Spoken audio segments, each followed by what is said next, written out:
This is the Motivated Business Show, hosted by me, Mark Terrell, the author of Motivated, the Reluctant Leader's Guide to Building a Business That Sets You Free. In my book, I share the 7-step process to get the measure of your business. Measure is an acronym that stands for Mirror, Evaluate, Action, Systemize, Unify, Review, and Energize. On each episode, I'll be chatting to a business owner about how they stay motivated and how they've got the measure of their business. So without further ado, let's find out who's joining me on this episode.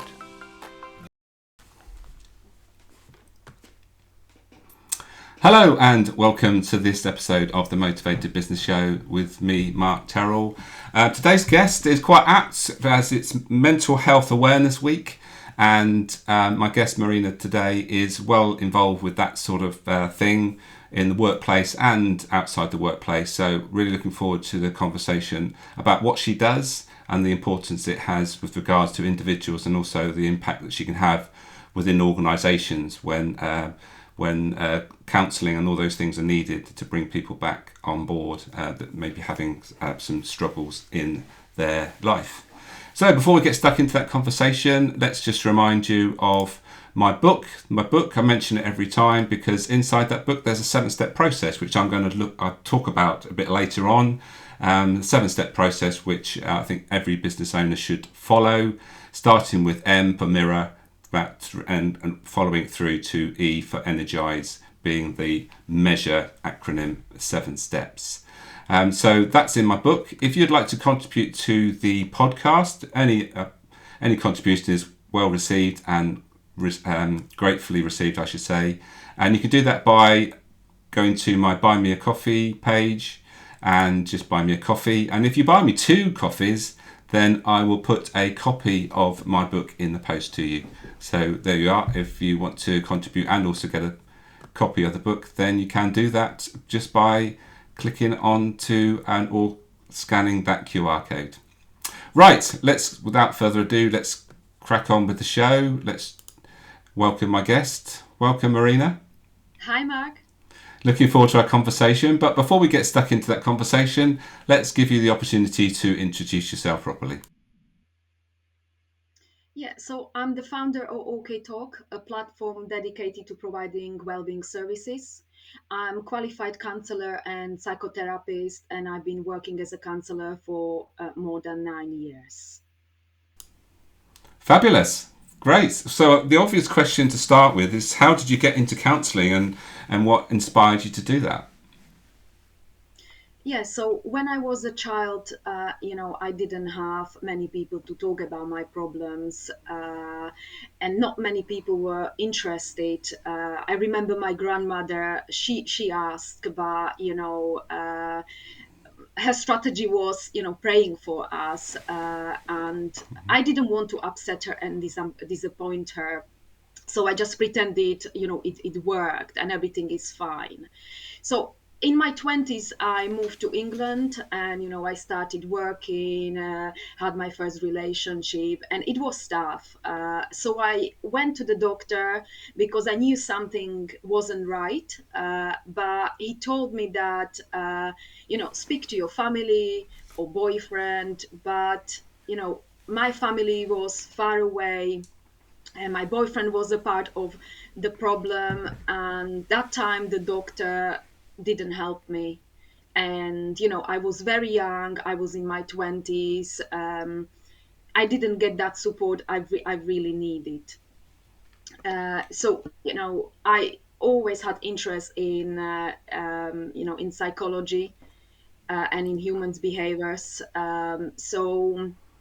I decided to apply for psychology degree, and first I had to do access course. And one day I found a book in the library that was on counseling. So I took it home and starting reading and doing the test.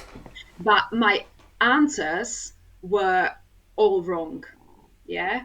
And it was a challenge for me. I really felt intrigued what actually counseling is about. And actually, that was my first encounter with counseling. Yeah, and I found it so fascinating that it was the time when my journey started. Um, yes, So, yeah. like a lot of people that get into sort of helping other people, it was inspired from what you said by something that you've been through yourself, and you wish that something was available to you in those times when you were having some struggles, and now that's the sort of problem that you solve and help people overcome by having the things that you wish were available when you were having your struggles back in your 20s. Yeah. Yes, yes. I didn't know much about counseling when I started. I wanted to study just psychology, but then counseling was something very intriguing. And I remember, when I got to psychology and counseling degree, and we had to do 20 hours of personal therapy. And, I remember, feeling a bit shocked and, angry because I felt like my life that time was normal, like was okay. And after six session, my counselor said to me uh, that this is just the beginning, and I could not understand actually what she meant at that time. That's interesting. But one thing I was going to go back to when you said about psychology is that when I was at school, I'm a bit older than you. I can't even remember even psychology being in a topic, but it probably was about there. But it seems to be more and more that when I hear about people and they're doing, I'm doing my exams, and then like this morning I was literally watching BBC Breakfast, and someone said, oh, my daughter's taken an exam, and today she's taking psychology. And I was thinking that's a good thing actually, because psychology is such an important part of our well-being, isn't it? Understanding our psychology. It's a lot of people think, oh, well, I want to understand psychology so I understand other people, but it's also important to understand ourselves, isn't it? Definitely, yeah. Yeah. And so I see your business is called OK Talk. What do you think is it that stops people from talking? Then, what do you think the barriers that are there that stop that happening? Yeah, I think it is very common, when sometimes when we open up, we talk about it, we might be triggered. That might be one thing which stopping us, and sometimes also, the outcome. Yeah, Right. so we feel like we don't want to talk about it. Sometimes, talking can be very beneficial, but sometimes it depends what we talk about. It can be very difficult as well. So that's interesting because then, so moving on to regards to what counselling actually entails, how does it differ from other therapies and support then, and what role does the actual counsellor have within the one-to-one situation with someone that's having counselling? Yeah. So I always say counseling is a process, and it provides that safe and confidential space, for the client or for you to explore more about your issues. Counselor isn't an expert. Who's the expert is the client, even though sometimes client comes and kind of seeing you as an expert. Counselors are trained in different approaches, yeah. So we all use different approaches. There's so many approaches, as person-centered, CBT, Gestalt, transaction analysis, um, solution focus. There's enormous number of approaches. So what I want to say is that I think sometimes we feel like I remember when I went to counseling a couple of times, because first of all I had to, because of my studies, and then because I knew it's going to be beneficial and I needed someone independent who is not emotionally attached to me or to my friends and family people I know. Yeah. So that's interesting what you've said. You said that obviously your doctor at the time suggested talking to your family or to your boyfriend, and one being the problem, and others that are just a bit too close to you. So the important, from what you're saying, then the important part of a counsellor's role is to be someone that's completely independent from the situation, and I'm assuming one of the most important skills a counsellor has is listening skills. Yeah. Yes, it is. But people assume, when I started doing this job, my dad assume, oh, you just listen to people. But, there's more into it than just, listening. Okay. Let's move on to how you can actually support people, and let's talk about the workplace in particular, where we talk about and hear about the challenges of stress and burnout in the workplace. So, is that the sort of typical thing that you can help with regards to when you are offering your services in a working environment? Yes, a lot of people come with anxiety. I would say that's number one. Uh, Confidence issues. I think burnout and anxiety. That's when your body is telling you. It's giving you those signals. Something's not right. So there could be lots of things going on to make you just feel as if that you're just not right, and that you need someone that can listen and also guide you with regards to strategies. I'm guessing with regards to dealing with your thoughts and the anxiety that you're experiencing. Yeah, so a lot of people, come to counseling expecting, to learn coping strategies. Uh, uh, you know, uh, which is completely fine. But sometimes, in counseling, we do much more. We do this deep work, exploring more about what's going on for that client. So we do, explore more about strategies, but the main focus in on the clients. Feelings and emotions, behaviors, and yeah. Yeah, I can remember. It's interesting. I was working with a client many years ago, actually, and we were discussing with regards to his business and how he felt about it. And one of the things that we discovered was that he had this deep need for security, which was for me was interesting because he'd run his business for 10 years. It was seemed to be growing and successful, but he still felt as if he was not particularly secure. And a lot of the things that he was doing in his business was causing him problems for him and his employees because of the way he approached things. And then it transpired that he had some difficulties in his past, way back when he was a child. So is that something that you come across a lot where people are actually experiencing problems now, but actually when you start to unpick things, it's actually something that started a long time ago?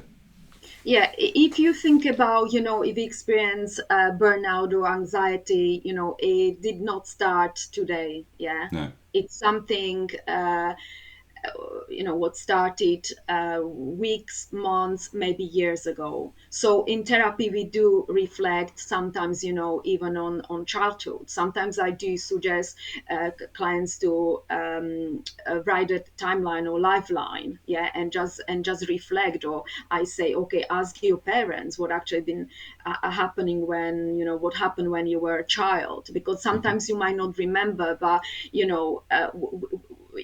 even children, if you think about that, they can sense a lot. So you might not remember, but you actually went through that because you just felt that, you sensed that.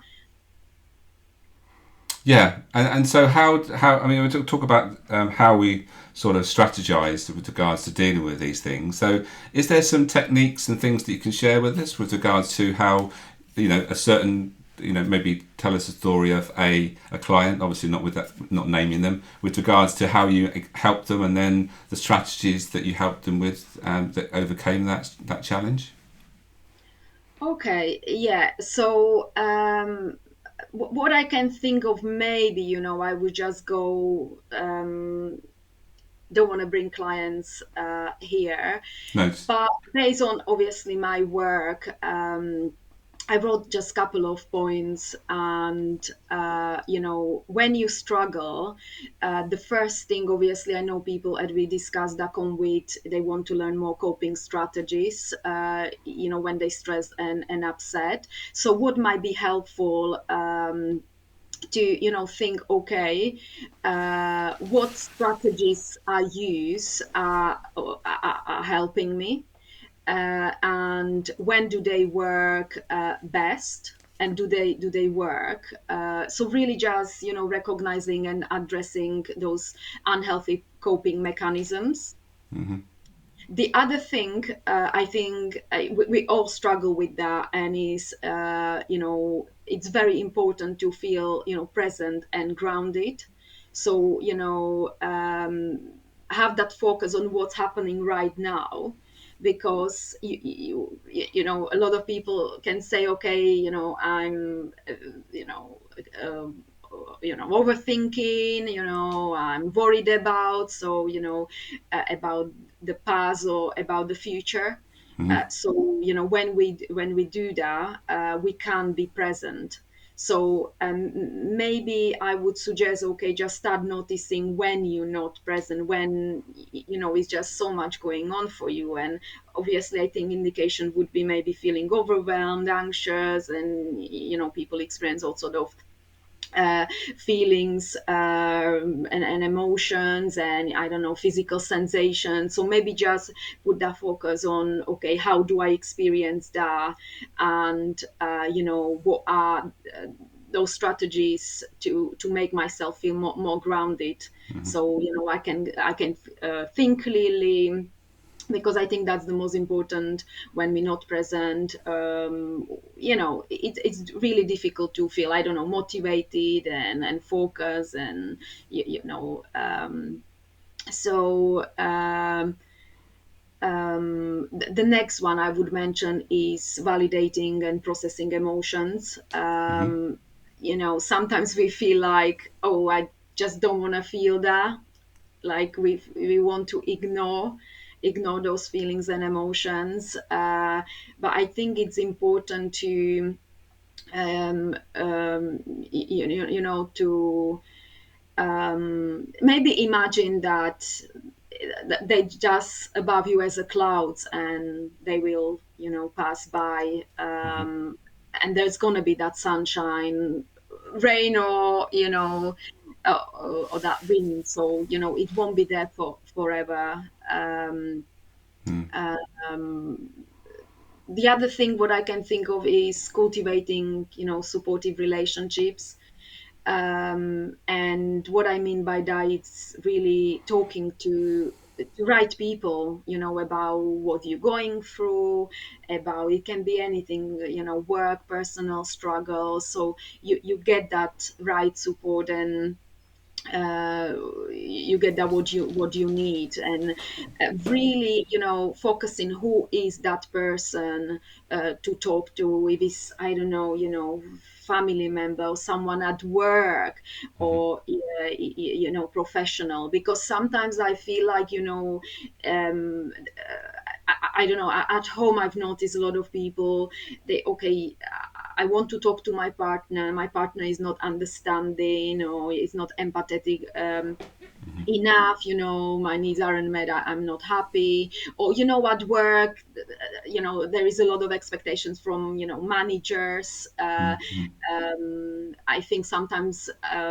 we are in those positions where people don't know where to turn, and obviously they come to us. But if you think about that, your partner might not be trained a counselor, or Yeah. he doesn't know how to listen, or find it challenging, or might be triggered by your problems. Or the same for managers, because we all humans. I think that the thing with friends and family and trying to share challenges with them is that you don't know quite what they're going through at the time. So they might not have the capacity to help you, first of all. I mean, and they might have things that they're not saying that they want to talk about. So that's the danger, isn't it? And Yes. if you're asking people that, friends that you think are the right people to help you, they might not be the right people, because firstly, they might be too close to you, firstly, or they might have stuff going on in their lives that really they might see your problem as actually quite insignificant and small with regards to what they're going through, but they're just not talking about it the same way as you are. So that's the thing that I think about. There's always people always got stuff going on, haven't they? And what you said about emotions is key, isn't it? It's how we deal with things that matters, isn't it? And how our emotions actually get in the way with regards to the different parts of our brain, and understanding that if we are living on our emotions, that's not helping us, is it? So is that something that you talk about a lot with regards to controlling our emotions, recognizing them, but actually not letting them sort of control our actions and our thoughts? Yeah, we do a lot of exploration in therapy, about those things. Mm-hmm. And sometimes I've noticed, I ask people, oh, what were you thinking that time? What were your thoughts? And many people say, I don't know, I can't remember. Yeah. Mm-hmm. Some people, when I ask, oh, what, usually we good with feelings, we know how we felt, Mm-hmm. but with physical sensations, what was going on in your body, sometimes we might, I don't know, sweat, or, feel tense. Some people are very good at recognizing that. Some people are less. Yeah, Mm-hmm. so I'm always saying just, being more aware what's going on in your body, what you thinking, about triggers as well, what is actually triggering you, because something is normal, like I don't know, anxiety is even talking today. It's, I feel a bit anxious about that. Yeah. It's quite normal, but people come to therapy when that anxiety, it just lasts for much longer and is obviously affecting their life. Yeah. Yeah, I think it's interesting. I mean, because this is we go out live on LinkedIn, and some people say, "Oh no, I don't know where I can do it live," but actually, it's just a conversation, and it's just sometimes our thoughts are actually they make out things as a problem or a threat. Would actually, when we think about it, actually, what is the actual threat? There isn't really any threat. We're not in danger at all. It's just something that we perceive might go wrong, or whatever. But actually, when we think about it, take it down to the actual conversation that we're having. We're just having a conversation between the two of us in this instance, and trying to keep it at that level. And that's our mind sometimes sort of work against us, and being aware of that is a big um, enlightening with regards to making yourself aware of how your mind can actually cause you problems, isn't it? Yeah, that's true. And sometimes, we try to challenge our negative thoughts, but I think it's about it's very much linked to confidence with like, for example, having chat today is you done it a couple of times, so your body kind of recognize, or your mind, that, oh, it's okay. But Yeah, for example, for me, it's my mind is still saying, oh, there is that danger. yeah. It's recognizing it as something that you're feeling, but it's not necessarily you're in danger. It's just something your body is sort of telling you that this is something that we're not used to.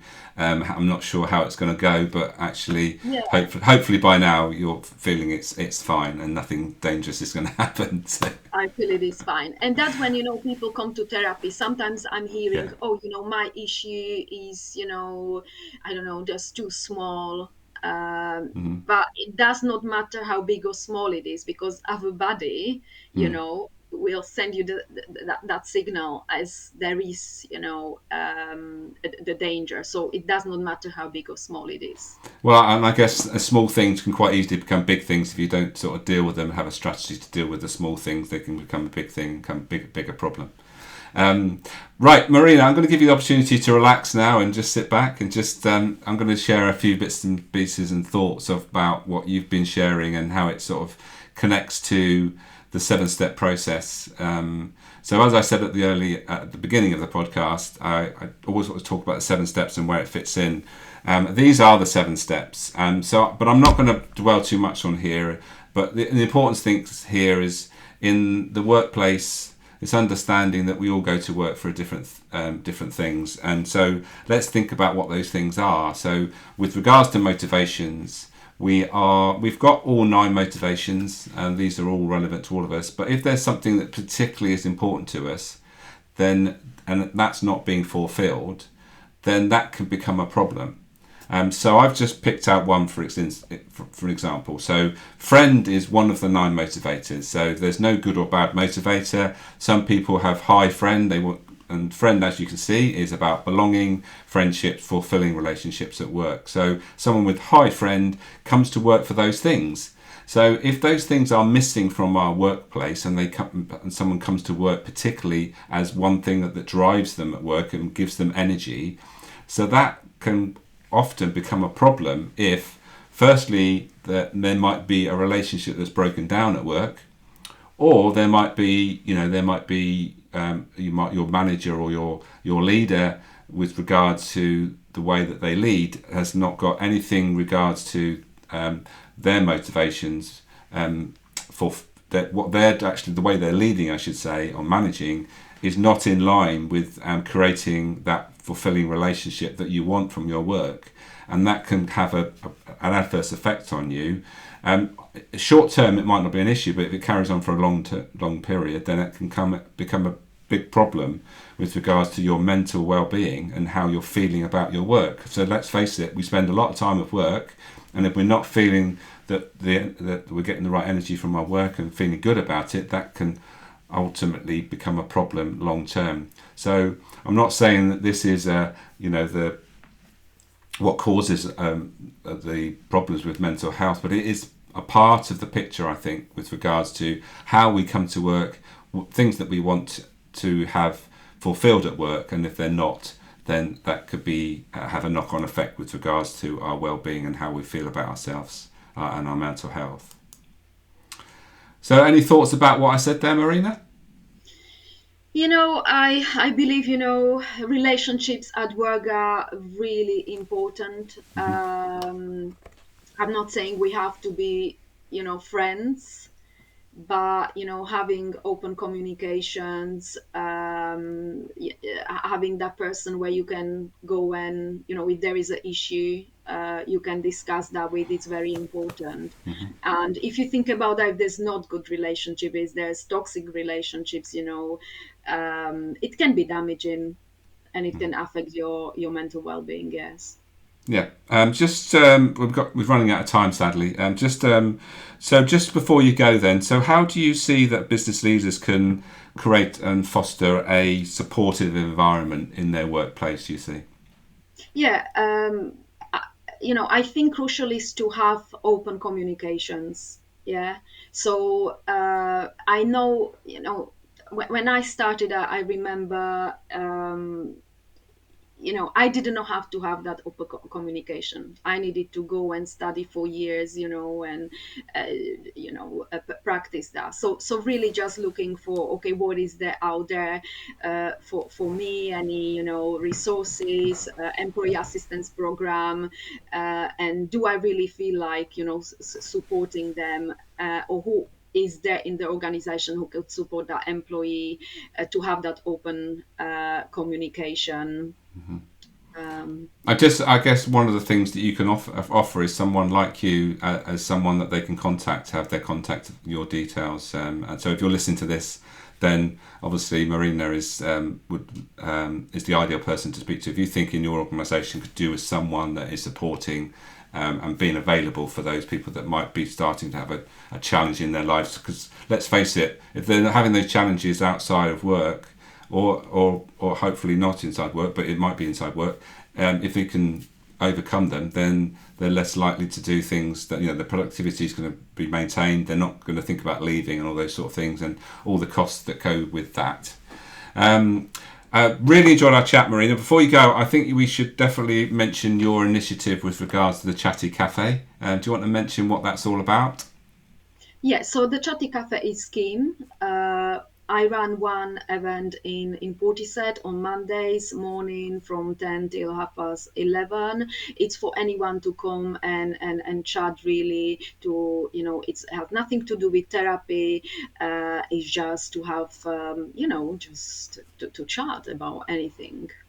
Yeah, I can confirm that. I go whenever I can. I haven't been for a few weeks, and I've missed a few weeks and go again. But Chatty Cafe's been great. And the thing that I've watched is that you started it and it didn't quite go sort of taking off, did it? And so you changed the venue, and all of a sudden there's a great sort of like community that's started to join and actually turn up on a Monday morning. And I really enjoy it when I get the chance to come and join in the conversation, because like you say, there's no agenda. We just talk about all sorts of stuff, all sorts of people from different walks of life, and it's a great environment. So highly recommend, if you're free on Monday mornings, check that out in Portishead. And there might be Chatty Cafes nearer to you if Portishead isn't close by. So Marina, thank you for your time today. Really enjoyed our chat. I am looking forward to next time I'm at Chatty Cafe, obviously. But thank you again for giving up your time and telling us about what you do. Thank you, Mark. There we are. So Marina she's I've known her for some time now, and I think what she does is brilliant. There's sometimes we just need someone that can talk and make sense of those challenges that we have going on. So if you've got anything that's going on, then you know now to contact Marina, and I'm sure she can help you with those challenges that you might be experiencing. So just before we go then, just to remind you, 7-step process that I talk about is in my book. If you'd like to contribute to the podcast, then Buy Me a Coffee is available. The link is somewhere in here. I'll try to make sure it's in the comments and also in the show notes. And if you buy me 2 coffees, then I will send you a copy of my book as a thank you. So hopefully that's something that you're interested in, and any contribution to keep the podcast on the road is much appreciated.